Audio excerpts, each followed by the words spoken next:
Alright, my name's Ryan Molina, 27 years old. My business name is CutThroat Cowboy Knives.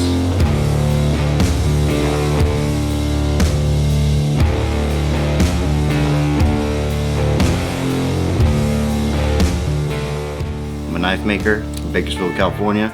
Represent. Grew up a little bit, you know, junior high is when I was skateboarding a lot, and art, skateboarding, you know, the whole scene. I had a lot of buddies that we used to skate with, and just going from like house to house, kind of like some fucking Lords of Dogtown shit.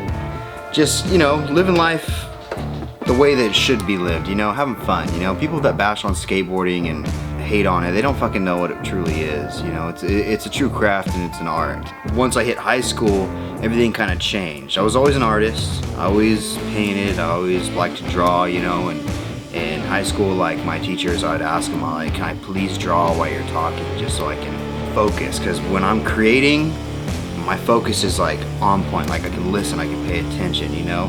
Played football my whole life and wrestled all the way up to like my sophomore, junior year, and that's when I got really heavy into drugs and kind of fucked everything up, you know. And after high school, after all this bullshit, that's all done, I'm trying to figure out where I fit in.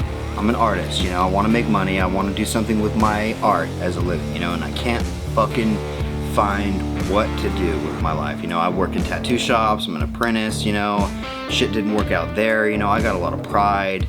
It kind of just exposed me to the world and the reality of like what artists do in the hustle. Like, I respect every tattoo artist for their hustle. I love tattoos, obviously, I got them fucking all over me. I just couldn't find my niche in there, you know what I mean? After the whole tattoo shop bullshit, I went through a divorce. I worked at UPS for 9 years, just quit actually fucking a couple months ago, because now I'm doing my own thing as a knife maker.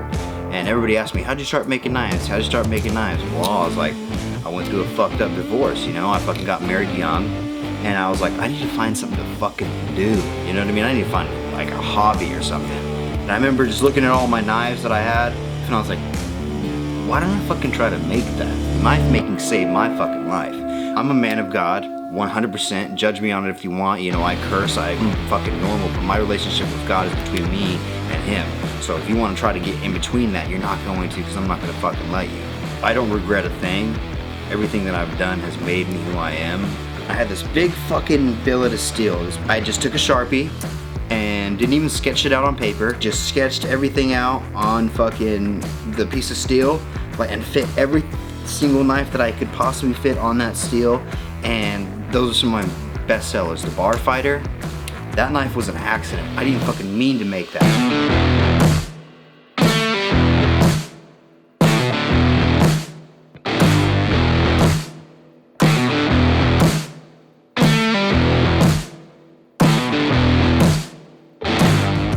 What I love about knives is the way that you could look at a knife in many different directions in the sunlight, and the light just dances off the blade, you know? And the name, my style, CutThroat Cowboy Knives, it just came from an idea because I love the whole outlaw style. I ain't no fucking cowboy, you know? I don't wear cowboy hats and all that bullshit, but I love the whole Clint Eastwood style. I love the whole rugged cowboy outlaw. They got their knife is their best fucking friend. Their knife and their horse and their gun, and that's it, and they got it, and I love that. So I want to bring that style to life, but give my own artistic touch to it, and I believe that I portray that, and I'm going to continue to do that, and I won't stop.